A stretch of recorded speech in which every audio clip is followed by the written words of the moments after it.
Every day I have to slather hair removal cream all over my body and scrape off the rapidly growing hair. At the same time, my hearing has become unnaturally sharp. When I talk to my girlfriend on the phone, I can actually hear sounds from thousands of miles away, forcing her to shout just to be heard. At daybreak, I found my birdman friend, but by then he could no longer speak like a human, he could only chirp at me like a bird. Infected people like us eventually turn into animals. Fortunately, through constant practice, the birdman finally learned to fly. This made his avian features even more pronounced. Seeing his success, I let out an excited roar. When I returned to the restaurant, my father immediately grabbed a large pair of scissors to trim my nails. My physical mutations clearly showed I was infected with the virus. If the police discovered me, I'd definitely be locked up in a containment facility to die alone. You can't hide the truth forever. A classmate accidentally discovered my condition and used ultrasonic sounds, the kind only animals can hear, to torment me. I couldn't stand the torture of that sound, so I slapped him, leaving 3 scratch marks across his face. News of the monster's discovery spread quickly, bringing crowds and even military police to hunt me down. The only thing I could do now was keep running. But a hunter still found me. Just as he raised his gun to shoot, the birdman suddenly swooped down, knocked the hunter away, and helped me escape. We ran through the cornfields and into the deep forest. One of us soared through the sky while the other raced along the ground, working together. We shared both a common enemy and a common fate. For the first time, I felt I wasn't alone anymore. I experienced true acceptance and belonging. Unfortunately, the birdman was shot by a pursuing hunter and fell in the woods. He could have become a free bird, but he sacrificed his life for a friend. Even as he died, he was still smiling. For him, death might have been the best ending. I was heartbroken. After saying my final goodbye to the birdman, I ran deeper into the forest. In a cave, I fell asleep from exhaustion. At dawn, I saw a large black bear through the cave entrance. It was my mother, now completely transformed into an animal. She had followed her son's scent. We were both emotional, gently touching foreheads in greeting. After a tender moment, the bear pushed me back into the cave. She knew that humans and beasts couldn't coexist. Separation was the best choice. So she turned and left me behind. Leaving the cave,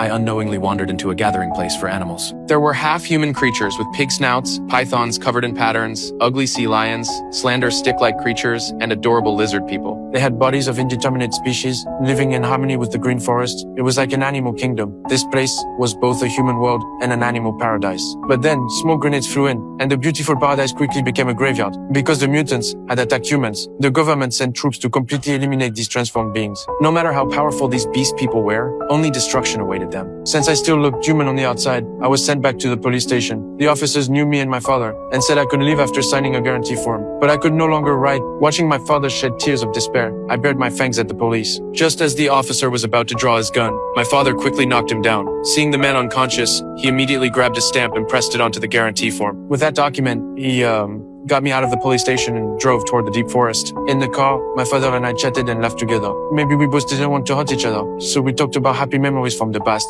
I pulled out my once favorite potato chips, but now they smelled awful because my sense of smell was no longer human. Looking at the police cars pursuing us, I asked sadly, "Will you visit me at the containment facility?" My father said firmly, "You're not going there." He grabbed a handful of chips, shoved them in his mouth, then sped up and crashed into the forest restricted zone. He opened the car door and told me to run. I stared intently at my father, as if trying to engrave this fatherly love in my heart. My father also had tears in his eyes, filled with love. Watching me escape into the forest, he smiled, then cried. In that moment, he finally understood. Staying close isn't always the greatest protection. Sometimes learning to let go is the best choice.